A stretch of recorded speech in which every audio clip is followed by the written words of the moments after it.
Welcome, and thank you for joining for another whiskey review. Today, we're going to take a look at Cadenhead's Bunnahabhain, 11-year-old. Heavily peated, Dustin. Yeah.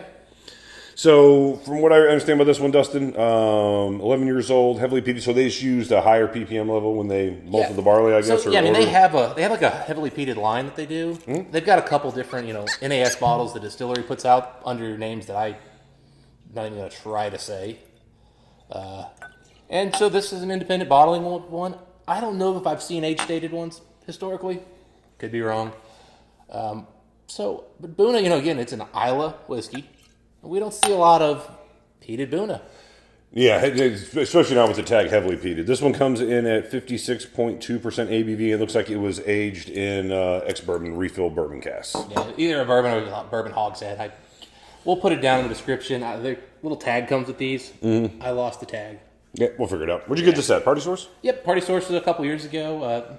They're sold out there, but as we've been discovering, Mike, there are random small batch Cadenheads all over this country, just sitting on shelves waiting for a well-educated whiskey drinker, like perhaps yourself, to show up, buy them, call us, and then send them our way. I tell you what, yeah, there's a lot of good offerings there. We've had some excellent Cadenhead bottlings, Kalila's, Bunnahabhain's, Highland Parks. I mean, some goodness, dynamite whiskeys. Even like the Glen Rothis, known for their sherry cask, we got a bourbon one that we both loved. There have been some misses too. You got to be careful. I'm usually a little skeptical of younger ones unless they're peated. Agreed. And peated. Yep, here we go. I tell you what, it's a nice bourbon cask for a refill. It's really not picking up anything sour. You were getting a lot of smoke from what you would expect from Bunnahabhain. Yeah, I mean, there's a lemon on here that's just beautiful, like lemon custard. Very much so. Not only that, you are still getting a little bit of that, Bunnahabhain nuttiness. I can still really pick up the distillery characteristic in the background, which Bunnahabhain is a distillery I really like. It's got that Bunna barley sugar note too. Mm-hmm. Like you start getting into older whiskeys that we tend to drink.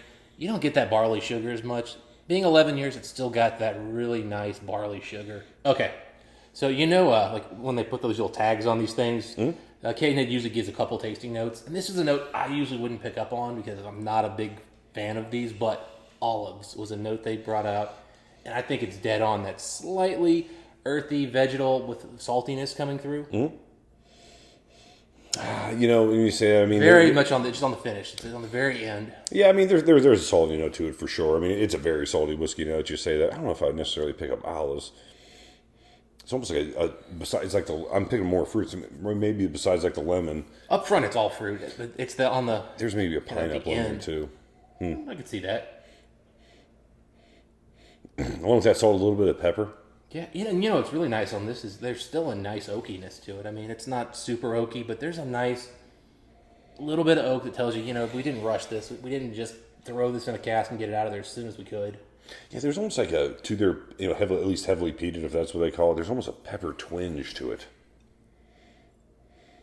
Yeah, I mean, I can see that. There's a hint of kind of slightly unrefined ethanol there at the very end. Just a hint. It's not completely without flaws. No, but overall, a pretty pleasant whiskey. Has nice viscosity. Very inviting. Mm-hmm. All right, I'm gonna go. You gonna win? Yeah. All right, go for it, man. But yeah, just very inviting. Very just kind of, again, classic. It's not super heavy peat compared to like Southern Isla, but you definitely get nice coastal and peat elements coming through beautifully on this Bunna. Kind of reminds me a lot of Kalila's peat. Very malleable, easy to take, a soft peat. On this one, the palate, bourbon cask really showing here. A lot of lemon, a little bit of vanilla, twinge a little honey right there kind of at the end. But, there's enough peat in here that you can just focus on that one element of it. Mm-hmm. The cask kind of get out of the way for the most part, but, they do put in parts some nice fruits to kind of, brighten it up a little bit. Mm-hmm. And then kind of here at the end, I'm just getting a little bit of the pepper, a little bit of leftover lemon. It's a nice experience. Yeah, a little more peppery than I remember on the at the end there. Kind of a little, because it starts off so fruity, so sweet, so kind of mellow. Mm-hmm. Just a little bit of saltiness coming through there. Very nice, again, those barley sugars. I mean, they're intense sugars, too. It's definitely not, it's not husk, it's not...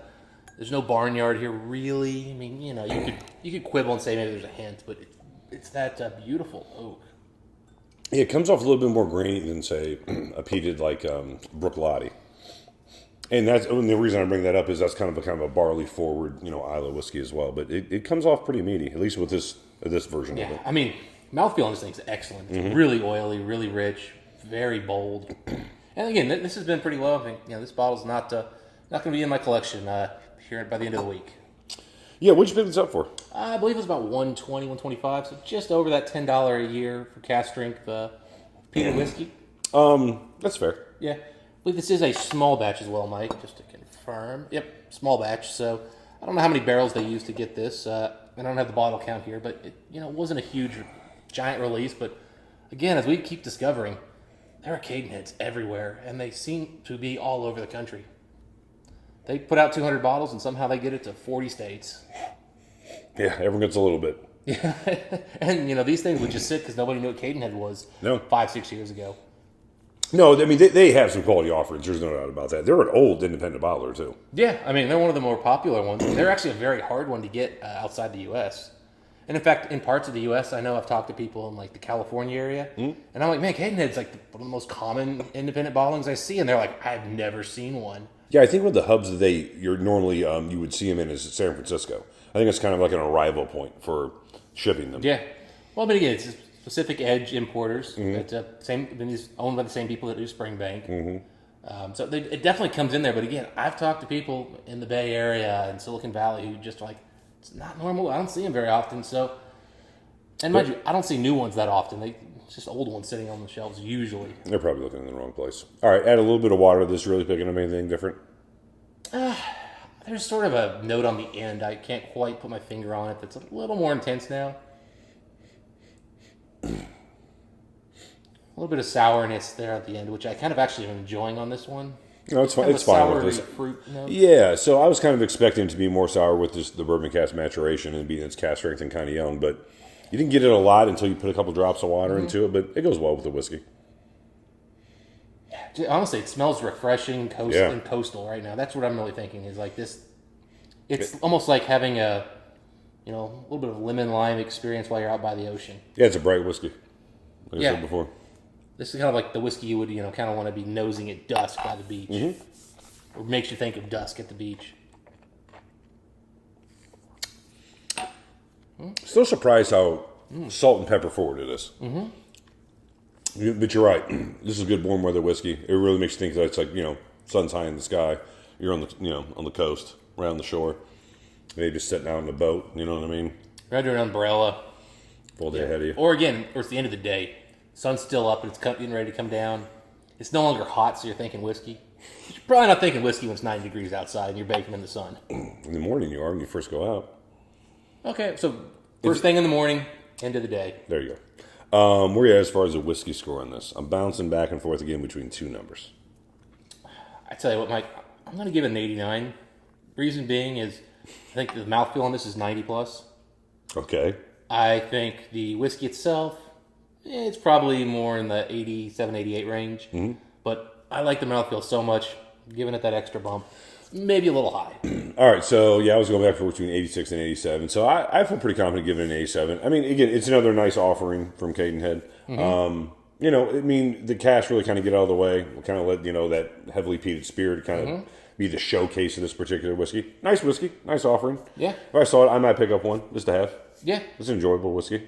I absolutely wish I had gotten more. Unfortunately, it sold out. I think I bought the last bottle, actually, so... Yeah, it'd be like with the Highland Park with the Volk nut. Was that the heavily peated one? Highland Park one? Whatever the heavily peated one was. Yeah, well, maybe it was all of those had more peat than usual for Highland Park, but yeah, one did have more. One was like double peated or heavily peated or whatever, or 50% more peat or something along those lines. So I remember that the same in a similar light as this particular whiskey is just, man, this is a really heavily peated version of a whiskey that I always kind of like, but that extra peat punch is what you remember, not really the cask maturation or that you got wowed by the age. See, to me, this one, it's that viscosity and oiliness and the way it lingers on the tongue. That's what really makes this thing. Good mouthfeel. Just, it stands out, jumps out to me. Every time I go back to this, it's like, man, this is just viscous.